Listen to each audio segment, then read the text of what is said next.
आदाब दोस्तों, मैं हूं कैफ अहमद। उम्मीद करता हूं सब खैरियत से होंगे। आज हमारी इंग्लिश स्पीकिंग कोर्स सीरीज़ की चौथी वीडियो है।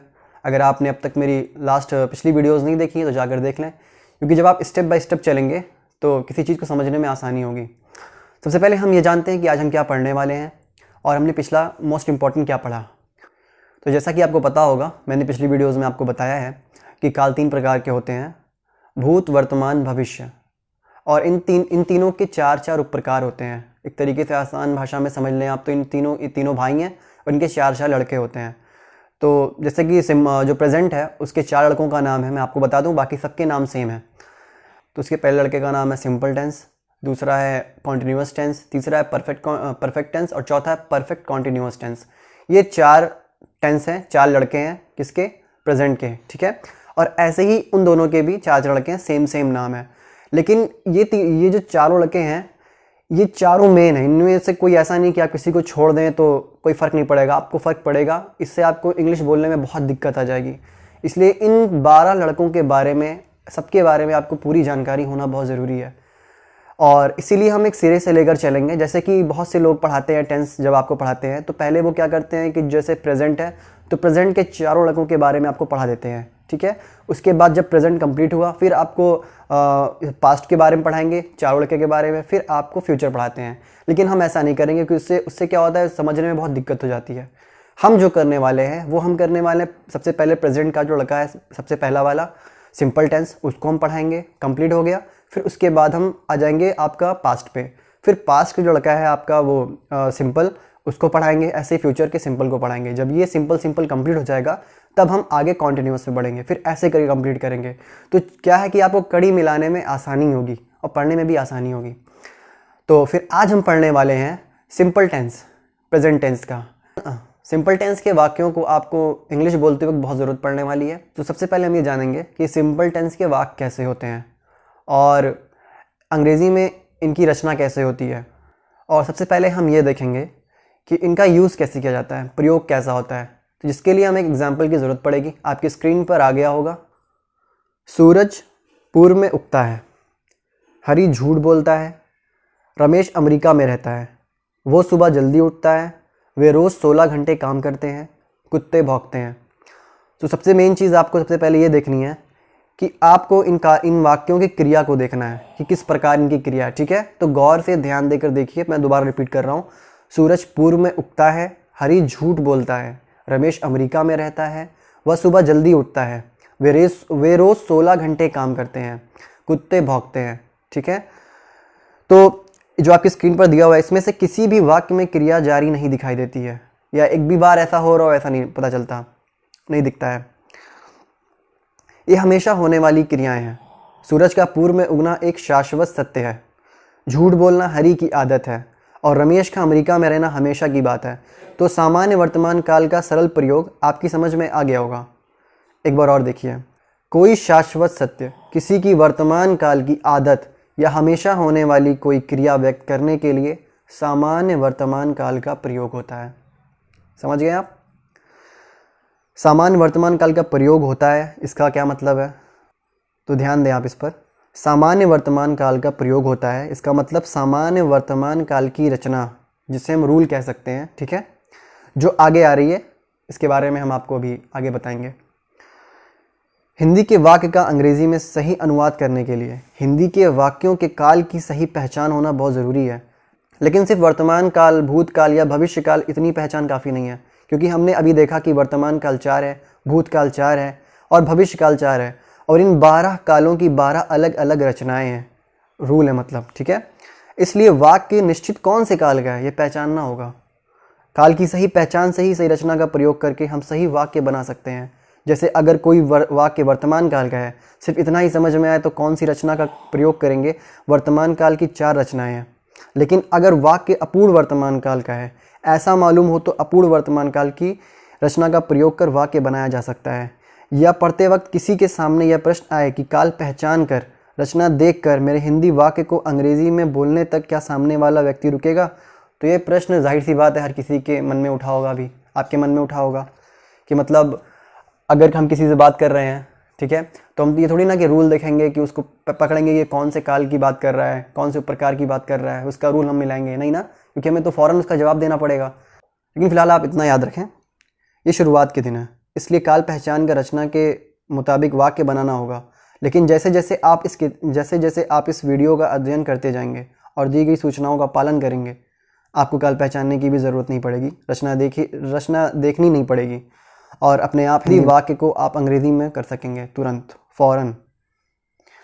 तो अभी हम हिंदी वाक्य का फ़िलहाल पहचान के बारे में बात कर रहे हैं। तो अभी हम हिंदी वाक्यों का काल पहचानने के बारे में बात कर रहे थे। काल पहचानना बहुत आसान है, वाक्य पढ़ते ही वाक्य की क्रिया देखकर आप वाक्य का काल पहचान सकते हैं। लेकिन कई बार वाक्य पूरा पढ़ने की भी ज़रूरत नहीं पड़ेगी, सिर्फ वाक्य के क्रिया के आखिर में देखकर आप काल पहचान सकते हैं। जैसे सामान्य वर्तमान काल के कुछ वाक्य आप फिर देखिए, सिर्फ वाक्य के आखिरी हिस्से की ओर ध्यान दीजिए।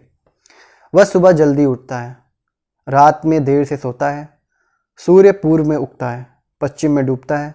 वाक्य में क्रिया के आखिर में आपको ता है दिख रहा है, तो इसके बाद जब भी आप हिंदी के किसी भी वाक्य के आखिर में ता है देखें तो आप समझ जाएं कि उस वाक्य का काल वर्तमान काल का है। लेकिन हिंदी में हमेशा ही सामान्य वर्तमान काल के वाक्यों में ता है ऐसा नहीं है, मतलब ता ही होगा ऐसा नहीं है। कभी ता है की जगह पर ते हैं, ती हैं वगैरह भी हो सकता है। अब यही एक बार फिर से पढ़ लें। हिंदी वाक्य के आखिर में अगर आपको ता है, ती है, इनमें से कोई भी नज़र आता है तो समझ जाएं फ़ौरन कि वो वाक्य सामान्य वर्तमान काल का होगा। ध्यान दीजिए, ये सामान्य वर्तमान काल के वाक्यों के मतलब एक साधारण लक्षण है। ता है, ते है, ती है, ये शब्द ना होते हुए भी वाक्य सामान्य वर्तमान काल का हो सकता है। ये सब आपको आगे समझ में आएगा। तब तक काल की उक्त पहचान याद रखना ही काफ़ी है। तो जो भी आपको जानकारी मिली है उसके मुताबिक अब आपको कोई दिक्कत नहीं होगी पहचानने में कि अगर कोई वाक्य मिल गया तो ये सामान्य वर्तमान काल का है या नहीं। मेरे ख्याल से आपको ये दिक्कत नहीं होगी पहचानने में। तो अब हम इसकी रचना जान लेते हैं, मतलब इसका रूल क्या है, ठीक है, बनाने का, लिखने का। तो सबसे पहले आएगा कर्ता प्लस क्रिया का पहला रूप एस, ठीक है। इस रचना का मतलब है वाक्य की शुरुआत कर्ता से होगी। वाक्य में कौन सा शब्द कर्ता है ये पहचानना मुश्किल नहीं है। कर्ता यानी करने वाला, तो वाक्य में क्रिया करने वाला कर्ता होगा। मैं, तुम, आप, वह, राम, श्याम ये शब्द कर्ता है। हिंदी वाक्यों में कर्ता अधिकतर पहला शब्द ही होता है और कर्ता के बाद आएगा क्रिया का पहला रूप। ज़रूरी हो तो क्रिया के पहले रूप में एस लगेगा। एस कब लगेगा ये जानकारी आगे आ रही है। और वाक्य में जो कुछ भी बचा होगा वह क्रिया के बाद आएगा। अब एग्जाम्पल देख लें आप, लेकिन एग्जाम्पल देखने से पहले क्रिया के रूप के बारे में, क्रिया का पहला रूप, दूसरा रूप, तीसरा रूप और आईएनजी रूप, ये शब्द बीच बीच में आपके सामने आएंगे। अंग्रेज़ी में काल के मुताबिक और ज़रूरत के अनुसार क्रिया के योग्य रूपों का प्रयोग करना पड़ता है। जैसे हिंदी वाक्य में जाना यह क्रिया हो तो उसके लिए हमेशा अंग्रेज़ी में गो इस शब्द का ही प्रयोग होगा, ऐसा नहीं है। कभी गो आएगा तो कभी वेंट, कभी गोन, कभी गोइंग, ठीक है। अंग्रेज़ी वाक्य में क्रिया के योग्य रूप का प्रयोग ना हो तो वाक्य का मतलब बदल सकता है या वाक्य गलत हो सकता है। इसलिए रचना में सिर्फ क्रिया ना लिखते हुए क्रिया का पहला रूप मैंने आपको बताया था। सामान्य वर्तमान काल के अध्ययन की शुरुआत से लेकर अब तक सामान्य वर्तमान काल का प्रयोग, पहचान और रचना हमने देखी। अब यहाँ से आगे सामान्य वर्तमान काल के कुछ वाक्य अंग्रेज़ी में अनुवाद करके दिखाया जाएगा। उनका अध्ययन करें और उनके बाद दिए गए वाक्यों को खुद करें, ठीक है। अब तक सीखी हुई जानकारी एक बार हम संक्षेप में जान लेते हैं। सामान्य वर्तमान काल का प्रयोग हमेशा की क्रिया व्यक्त करने के लिए होता है। हिंदी वाक्यों की पहचान वाक्यों के आखिर में ता है, ते है, ती है। इस काल की रचना कर्ता प्लस क्रिया का पहला रूप एस प्लस लास्ट में जो भी आप डाल दें, ठीक है। तो उदाहरण एग्जाम्पल देख लें जो मैंने कहा था। मैं जाता हूँ, आई गो, ट्रांसलेट कर दिए, ठीक है। इसमें क्या यूज़ हुआ है, कर्ता प्लस क्रिया का पहला रूप। पहला रूप क्रिया का क्या है, गो। अब यहाँ पे अगर आपका दूसरा तीसरा रूप होता तो वहाँ पे आप वेंट, गॉन कुछ भी लगा सकते थे। उसके हिसाब से जो रूल रहेगा, जो उसका रूप रहेगा आपको पढ़ना पड़ेगा, जानना पड़ेगा। मैं वहाँ जाता हूँ, आई गो देयर। मैं वहाँ हर रोज़ जाता हूँ, I go there every day. मैं रोज़ 10 घंटे काम करता हूँ, I work 10 hours every day. वे दिन भर काम करते हैं, दे वर्क ऑल डे। वे हर दिन यहाँ आते हैं, they come here every day. तुम खुश दिखते हो, यू लुक हैप्पी, तुम इस पोशाक में अच्छे दिखते हो, you look nice in this dress. अब देखिए जो आपकी स्क्रीन पर जो वाक्य हैं, इन सभी वाक्य में कर्ता प्लस क्रिया का पहला रूप यूज हुआ है, ठीक है। इसी रचना के मुताबिक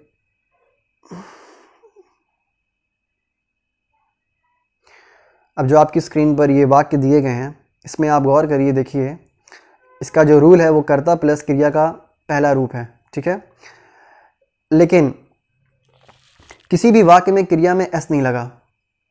अब आप अगले वाक्यों में देखिए जिसमें एस लगा होगा, अब आप उसको पहचानिए। वह यहाँ आता है, ही कम्स हेयर, वह खुश दिखता है, ही लुक्स हैप्पी, वह अमेरिका में रहता है, ही लिव्स इन अमेरिका, सूर्य पूर्व में उगता है, the sun rises in the east. अभी आपने देखा इस सभी वाक्यों में क्रिया में एस लगा है। इस काल के कुछ और एग्जाम्पल देखने के बाद क्रिया में एस कब लगता है ये हम जानते हैं। क्रिया में एस कब लगाया जाता है और कब नहीं, ये समझना बहुत आसान है। कर्ता एक वचन हो तो क्रिया में एस लगाते हैं, जैसे वह आता है, ही कम्स, वह खेलता है, ही प्लेज, वह हंसता है, ही लाफ्स, ठीक है। और अगर कर्ता बहुवचन हो तो क्रिया में एस नहीं लगता, जैसे वे आते हैं, दे कम, वे खेलते हैं, दे प्ले, वे हंसते हैं, दे लाफ, ठीक है। तो मेरे ख्याल से आपको एक वचन और बहुवचन में फ़र्क पता होगा। अगर एक हो तो एक वचन और एक से ज़्यादा हो तो बहुवचन, ठीक है। लेकिन दूसरी चीज़ आप जानिए, आई और यू एक वचन होने पर भी क्रिया में एस नहीं लगता, जैसे मैं आता हूँ, आई कम, मैं हंसता हूँ, आई लाफ, मैं खेलता हूँ, आई प्ले, तुम आते हो, यू कम, तुम हंसते हो, यू लाफ, तुम खेलते हो, यू प्ले। क्रिया में एस कब लगाएं और कब नहीं, ये तो क्लियर हो गया। फिर से देखिए, कर्ता अगर एक वचन है तो क्रिया में एस लगाएं, लेकिन आई और यू एक वचन होने के बावजूद क्रिया में एस नहीं लगाएं। और कर्ता बहुवचन हो तब भी क्रिया में एस नहीं लगाएं, क्योंकि जाहिर कर्ता अगर एक वचन है तो ही एस लगेगा, बहुवचन हो तो नहीं लगेगा। लेकिन आई और यू एक वचन होते हुए भी इसमें एस नहीं लगेगा। समझ गए आप? तो चलिए स्पेलिंग के बारे में हम जान लेते हैं। क्रिया में एस लगाते वक्त क्रिया के आखिरी लेटर यदि ओ, एस, एक्स, एस एच या सी एच हो तो एस के बजाय ई एस लगाएं, जैसे गो का हो जाएगा ई एस लगाकर गोज, ठीक है। टैक्स में ई एस लगेगा टैक्सेस, वॉच का वॉचेस, पास का पासेस, वॉश का वॉशेस, टीच का टीचेस, ठीक है। क्रिया के आखिर में अगर वाई हो तो वाई का आई करके आगे ई एस लगाएं, जैसे ट्राई होता है ना, ट्राई में आई ई एस, वाई हट गया, आई ई एस हो गया तो ट्राइज हो गया। स्टडी हो गया तो स्टडी में वाई हट गया, आई ई एस हो गया तो स्टडीज़। कैरी का कैरीज, ठीक है। लेकिन वाई के पहले स्वर हो, मेरे ख्याल से आपने स्वर जानते ही होंगे, वॉवेल, तो वाई के पहले स्वर हो तो वाई का आई नहीं किया जाता, तब सिर्फ एस लगाएं, जैसे play, P L A Y, play, ठीक है। प्ले का हो जाएगा प्लेज, एस लग गया। ओबे का ओबेज, बाई का बाइज। अब तक सीखी हुई सभी बातों को ध्यान में रखते हुए हम कुछ एग्जाम्पल देखते हैं, ठीक है। उसके मुताबिक आप समझ जाएंगे कि ये क्या मैंने पढ़ाया आपको। कुत्ते भौंकते हैं, डॉग्स बार्क। आप समझ रहे हो यहाँ पे एस क्यों लगा? कुत्ता भौंकता है, ए डॉग बार्क्स। सूर्य चमकता है, द सन शाइन्स। तारे चमकते हैं, द स्टार्स ट्विंकल। मुझे लगता है, आई थिंक। तुम्हें लगता है, यू थिंक। उसे लगता है, ही थिंक्स। उन्हें लगता है, दे थिंक। मैं झूठ बोलता हूँ, आई लाई। तुम झूठ बोलते हो, यू लाई। वह झूठ बोलता है, ही लाइज। गौर करिए बात पे, वे झूठ बोलते हैं, दे लाई। झूठ बोलना इस शब्द में बोलने के लिए अंग्रेजी में स्पीक या टॉक का यूज़ नहीं होता। झूठ बोलना लाई है, ठीक है। मैं मेरी गलती मानता हूँ, और गलती मानने को एडमिट कहते हैं, ठीक है। I admit my mistake. मैं स्कूल साइकिल से जाता हूँ, I go to school by cycle. मैं रोज़ एक अंग्रेज़ी क्लास में जाता हूँ, I go to an English class every day. मैं खुद को भाग्यशाली समझता हूँ। समझने को होता है consider. I consider myself lucky. I consider myself lucky. लोगों को छोटा भाषण पसंद आता है। People like a short speech. कुछ पुरानी रात में शिकार करते हैं। Some animals hunt at night. दुकानें रात को 9 बजे बंद होती हैं। Shops shut at 9 PM। वह धारा प्रवाह अंग्रेज़ी बोलता है। He speaks fluent English. तो अब मैं आपको हिंदी में कुछ वाक्य देता हूँ, आपको इसको इंग्लिश में ट्रांसलेट करना है, ठीक है। तो आपकी स्क्रीन पर आता जाएगा, आप उसको स्क्रीनशॉट लेते जाइए या नोट करते जाइए। अब तक आपने देखा कि हिंदी के सामान्य वर्तमान काल के वाक्यों के अंत में ता है, ते है, ती है, यही अक्षर होते हैं। आगे आने वाले वाक्यों के अंत में ता है, ते है, ती है ये अक्षर नहीं होते हुए भी ये सभी वाक्य सामान्य वर्तमान काल के हैं। इन वाक्यों को अंग्रेजी में बनाने के लिए सामान्य वर्तमान काल की रचना का ही प्रयोग किया जाएगा। कर्ता प्लस क्रिया का पहला रूप। हिंदी वाक्यों में आपको क्रियाओं में समानता नज़र आएगी, जिससे इस प्रकार के वाक्य सामान्य वर्तमान काल के होते हैं। ये समझना आपके लिए मुश्किल नहीं होगा। जैसे कि एग्जाम्पल देखिए आप, मैं आपसे सहमत हूँ, आई एग्री विथ यू। हमें आपकी मदद की ज़रूरत है। ठीक है, तो इस पे गौर करिए। सहमत हूँ, ज़रूरत है। मेरा विश्वास है कि परमेश्वर है, I believe that God exist. मुझे आशा है, आई होप। उसे आशा है, ही होप्स। उसमें आत्मविश्वास का अभाव है, ही लैक्स सेल्फ कॉन्फिडेंस। सामान्य वर्तमान काल के बारे में कुछ और जानकारी। When, until, as soon as, after, before के बाद सामान्य भविष्य काल दर्शाने के लिए सामान्य वर्तमान काल का प्रयोग किया जाता है। जैसे we will leave as soon as he comes. उसके आते ही हम निकलेंगे। I will tell him about this when he asks. वह पूछेगा तब मैं उसे इसके बारे में बताऊंगा। तो फ्रेंड, सिंपल टेंस कंप्लीट हुआ, लेकिन ऐसे ही कंप्लीट नहीं हुआ जब तक आप इसे रिवाइज नहीं करोगे। जो मैंने आपको हिंदी में वाक्य बताए थे इतने लंबे, ठीक है, उसे जाकर आप इंग्लिश में ट्रांसलेट करिए और फ़ोन का यूज़ कतई मत करिएगा। ठीक है, ट्रांसलेट करते वक्त आप खुद जो मैंने रूल आपको बताया था उस रूल के मुताबिक उसे करिए, और जो लास्ट में मैंने बताया है उस पर भी गौर करिए। यहाँ पे ऐसे क्यों आया, क्या हुआ। थोड़ा जब आप ट्राई करेंगे, समझने के लिए गौर करेंगे, तो ही आपको समझ में आएगा। हर चीज़ मैं समझा दूंगा तो फिर आपके पल्ले नहीं पड़ेगा। ठीक है, खुद देखिए, ट्राई करिए। अगर आपको इंग्लिश बोलनी है, थोड़ी सी मेहनत तो करनी पड़ेगी। तो अब हम नेक्स्ट पढ़ेंगे सिंपल पास्ट टेंस। ठीक है, तो मिलते हैं आपसे नेक्स्ट वीडियो में। उम्मीद करता हूँ आपको ये वीडियो अच्छी लगी। अगर अच्छी लगी हो तो वीडियो को लाइक करें, चैनल को सब्सक्राइब करें। अस्सलाम वालेकुम।